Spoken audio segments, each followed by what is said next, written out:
Chris Vince, you're out in Roydon. What brings you to Roydon? Well, I'm very keen, as parliamentary candidate for Harlow and the villages, to speak to as many residents and listen to as many residents in the constituencies as possible. And it's very important for me that doesn't just mean Harlow. And of course, I spend a lot of time listening to residents in Harlow, but it's very important that I come out and talk to residents across the constituency, and that includes here in Roydon. You have been speaking to some constituents, you've just broken off just now. What type of issues are coming up?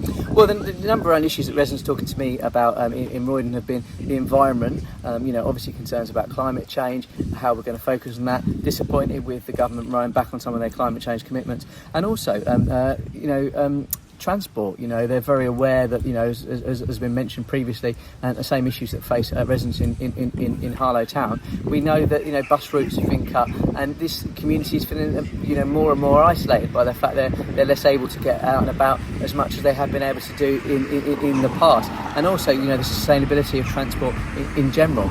Are you getting a sense of whether people are going to vote Labour or Chris Vince or not vote Conservative? Where's the balance? Well, I mean, that's what we need to do. I think it's a really fair criticism on me, fair criticism on the Labour Party. That actually, I think that was one of my councils. I can't claim that was a. Oh yeah, so you have had people bidding, haven't you? You're here in the heart of Roydon. That must be encouraging. I mean, this is not a polling station in a Thursday in 2024, but it must be encouraging. It has been. We've been standing here. We've had a few really good conversations with residents, but we've had people driving by all afternoon, honking their horns, giving us a wave and cheering. So it has been really encouraging from us as well. But to answer your initial question, I think absolutely people are angry with the government, and in my view rightfully so. There will be Conservative voters or people that have voted Conservative in the past but will stay at home. At the same time, we spoke to lots of people. We're out in Church Langley this morning as well, and lots of people have said to us we will be voting Labour next time, sometimes because they just want to get rid of the Tories.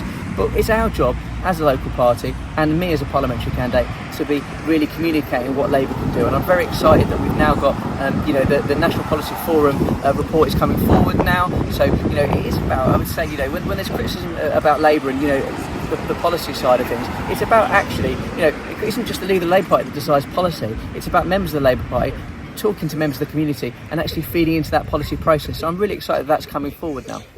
Our readers, of which there are a few, want to see what Chris Vince believes in. They may want to see less of Chris Vince criticises Chris Vince, slams, etc.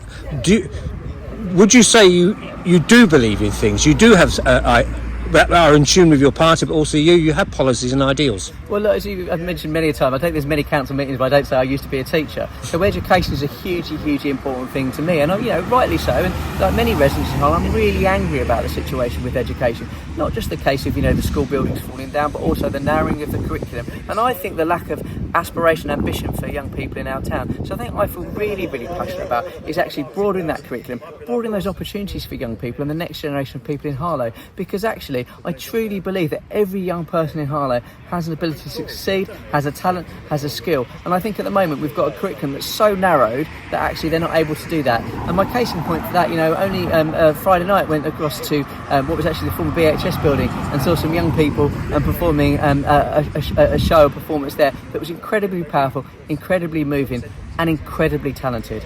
And we've got so many young people in Harlow that I want to support and to move forward. And it's not just young people as well. We know that in Harlow there's so many people that are really struggling, and I want to do everything I possibly can, and I'm passionate about supporting people in Harlow. But you feel you need to now, whenever the general election is, you need to, and every time somebody comes up to you, could be somebody with a mortgage problems in Catherine's or a mortgage problem in Roydon or a mortgage problem in Church Langley, you need to come up with answers. And are you confident you do have answers or possible solutions to everybody? Well, absolutely, and that is the task we've got. That you said it yourself. It's been said to me a number of times that we know that the next Labour government is going to be inheriting an absolute enormous mess and so many issues to solve. I'm somebody, I've got a mortgage myself. When my fixed rate mortgage comes to the end next year, I'm struggling to pay the bills. So I can absolutely, sympathise with people in that predicament. We know we've got a lot of people that are struggling to feed their homes. Absolutely, it's the job of the Labour government to sort out those problems and solve those problems. And I'm excited that actually we're going to have a strong manifesto, strong policies, and as you say, solutions to solve many of the issues that people are facing and should not be facing in the 21st century.